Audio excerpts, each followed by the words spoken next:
rahimakumullah. Selanjutnya melalui mimbar ini saya mengajak kepada hadirin pada umumnya dan tentu saja pribadi saya pada khususnya, agar kita senantiasa berupaya meningkatkan kualitas keimanan dan ketakwaan kepada Allah Subhanahu wa Ta'ala dengan selalu menjalani perintahnya dan senantiasa menjauhkan segala bentuk larangan. Berbekal iman dan takwa, insya Allah dapat kita raih kebahagiaan hidup di dunia dan dapat kita capai keselamatan hidup di akhirat. Amin. Ma'asyiral muslimin rahimakumullah. Kedudukan sholat bagi manusia yang beriman kepada Allah Subhanahu wa Ta'ala sangatlah penting. Bahkan Rasulullah Shallallahu Alaihi Wasallam sendiri menerima perintah sholat, menjemputnya langsung berhadapan dengan Allah Subhanahu wa Ta'ala di dalam peristiwa Isra dan Mi'rajnya Nabi Muhammad Shallallahu Alaihi Wasallam. Berbeda dengan perintah-perintah yang lain. Ini membuktikan bahwa kedudukan sholat begitu sangat penting bagi manusia, tentu saja yang beriman kepada Allah Subhanahu wa Ta'ala. Dalam Al-Quran surah Al-Baqarah ayat 43, Allah Subhanahu wa Ta'ala firmankan, Bismillahirrahmanirrahim, wa aqimus sholata wa atuz zakata warka'u ma'ar rakiin. Dan laksanakanlah sholat, tunaikanlah zakat, dan rukulah bersama dengan orang-orang yang rukuk lain. Ma'asyiral muslimin rahimakumullah. Bahkan kedudukan sholat adalah merupakan tiang agama. As-sholatu imaduddin, faman aqamaha faqad aqamaddin, wa man tarakaha faqad hadamaddin. Sholat merupakan tiang agama. Bagi mereka yang mendirikan sholat berarti dia telah menegakkan agamanya. Dan bagi mereka yang berani meninggalkan sholat, mengabaikan sholat, berarti dia telah menghancurkan agamanya. Ma'asyiral muslimin rahimakumullah. Bahkan amal yang pertama kali akan dimintai pertanggungjawaban di hadapan Allah Subhanahu wa Ta'ala, belum lagi yang lain, adalah sholat. Awwalu ma yuhasabu bihi 'abdul yawmal qiyamati shalah. Fa in shalah sa'iru amalihi wa in fasada sa'iru amalihi. Amal yang pertama kali akan dimintai pertanggungjawaban, akan ditanya oleh Allah Subhanahu wa Ta'ala adalah sholat. Jikalau sholatnya baik, maka kebaikannya yang lain diterima oleh Allah Subhanahu wa Ta'ala. Jikalau ternyata sholatnya buruk, maka kebaikannya yang lain ditolak oleh Allah Subhanahu wa Ta'ala. Persyaratan mutlak pertama adalah mengerjakan sholat. Ma'asyiral muslimin rahimakumullah. Maka orang yang berani meninggalkan sholat akan mendapatkan berbagai macam siksaan. Beberapa di antaranya ketika dia berada di alam dunia, dia akan mendapatkan 5 siksaan. Yang pertama, berkah umurnya dicabut oleh Allah Subhanahu wa Ta'ala ketika dia berada di alam dunia. Maka tiada artinya bagi dia umur panjang tapi tidak ada manfaatnya. Jangankan untuk orang lain, bahkan untuk dirinya sendiri pun tidak manfaat. Kenapa? Berkah umurnya dicabut oleh Allah Subhanahu wa Ta'ala mereka yang tidak mengerjakan sholat atau melalaikan sholat. Yang kedua, orang tersebut akan dihapus tanda kesolehan di wajahnya.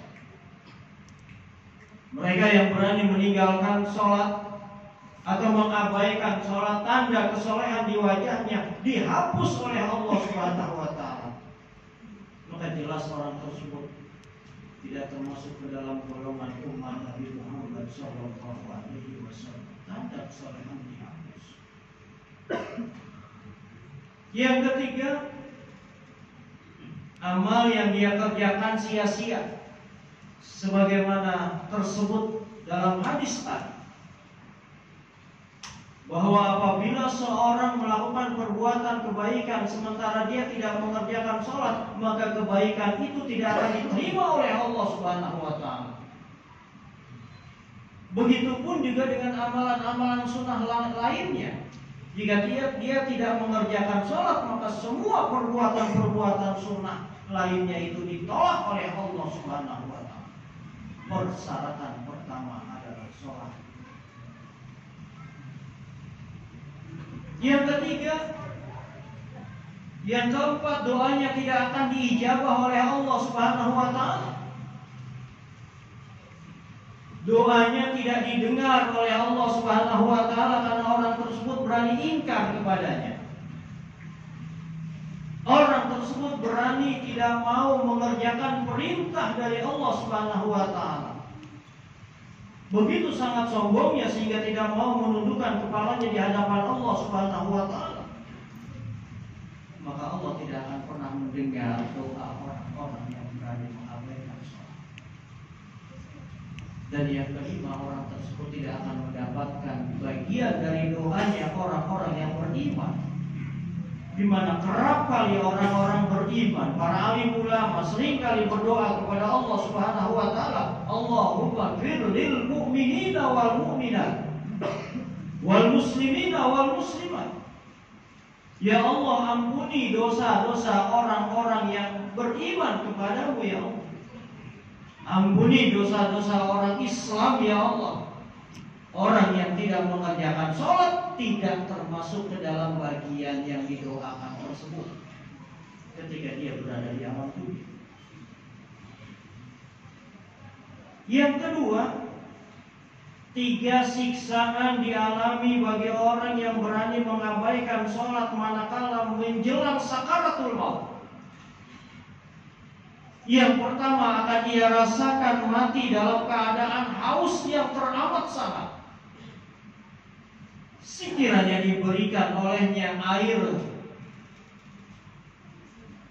selautan samudra sekalipun, sama sekali tidak akan menghilangkan dahaganya. Dan dia itu merasakan, sementara orang sekitarnya tidak tahu kalau dia merasakan haus yang teramat sangat.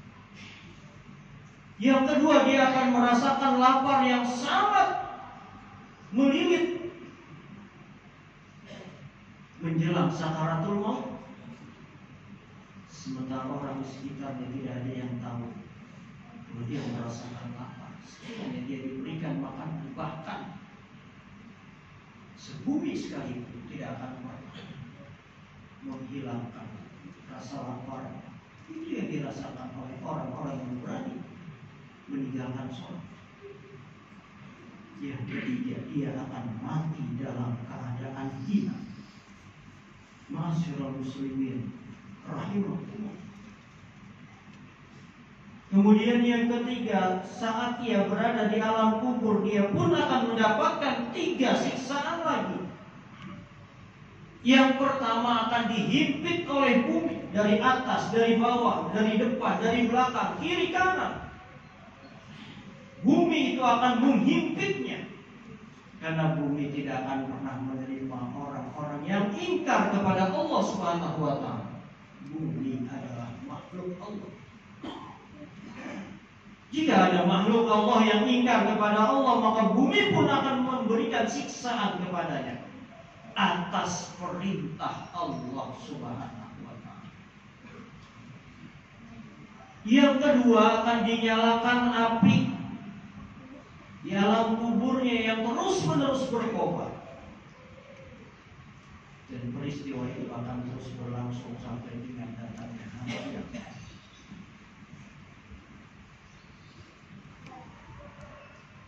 Tidak hanya itu, bahkan yang ketiga akan didatangkan olehnya Sujjatul Aqrab, yaitu ular yang buta dan berapi.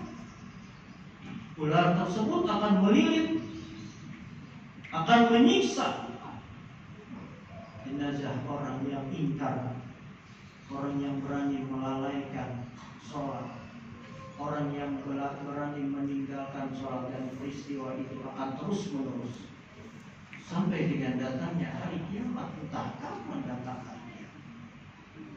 Ma'asyiral muslimin rahimakumullah, apakah selesai siksaan terhadapnya saat datang hari kiamat? Orang tersebut ternyata masih akan mendapatkan siksaan yang lain ketika ia menghadap Allah Subhanahu wa taala di hari akhir. Yang pertama akan dikirimkan malaikat. Malaikat tersebut membawa rantai yang panjangnya sekitar 35 meter. Panas yang teramat sangat rantai tersebut, yang apabila salah satu dari mata rantainya terputus lalu jatuh ke bumi, hancurlah bumi saking panasnya rantai tersebut, dan itu akan dililitkan pada orang-orang yang berani meninggalkan sholat.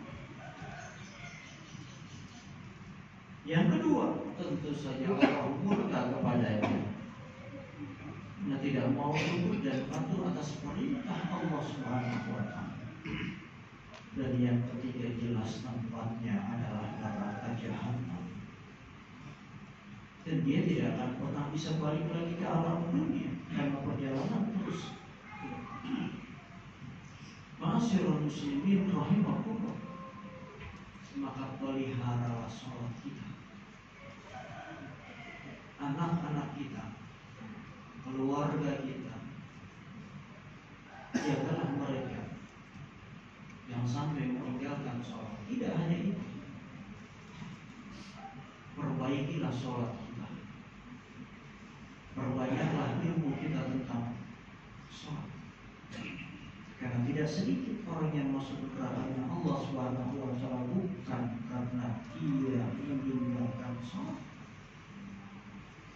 justru mereka mengerjakan sholat, tapi sholatnya tidak diterima oleh Allah Subhanahu wa taala karena sholatnya tidak sempurna, karena tidak memiliki ilmu.